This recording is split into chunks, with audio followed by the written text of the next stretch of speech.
प्रतिज्ञा सुरू कर। भारत माझा देश आहे, सारे भारतीय माझे बांधव आहे, माझ्या देशावर माझे प्रेम आहे, माझ्या देशातल्या समृद्ध आणि विविधतेने नटलेल्या परंपरांचा मला अभिमान आहे।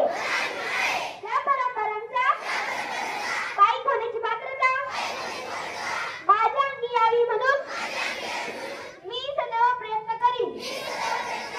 मी माझ्या पालकांचा, गुरुजनांचा आणि वडीलधाऱ्या माणसांचा मान ठेवीन आणि प्रत्येकाशी सौजन्याने वागेन।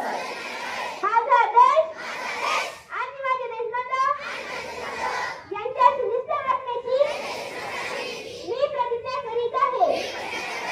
त्यांचे कल्याण आणि त्यांची समृद्धी यातच माझे साक्ष सामावले आहे। भारत माता की। हो ना? स्वतः स्वातंत्र्य मिळाल्यानंतर युनियन जॅक खाली उतरवला आणि आपला तिरंगा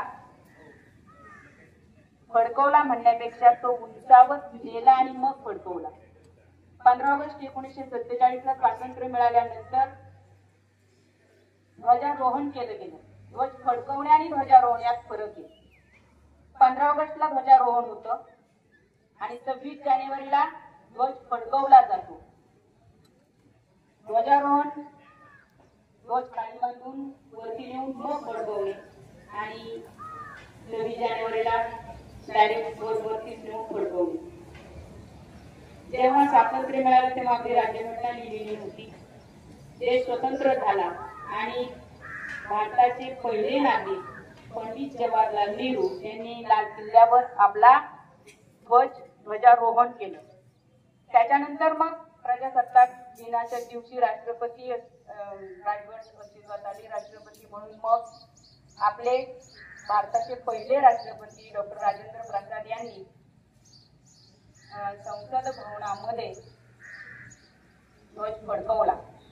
त्यामुळं जेव्हा त्या राजपथावर प्रजासत्ताक दिनाच्या दिवशी अनेक तुम्हाला डेमॉन्स्ट्रेशन वेगवेगळ्या राज्यांच्या वेगवेगळ्या सगळ्या ज्या सामूहिक कृती आहेत त्या दिसतात, 15 ऑगस्टला नाही।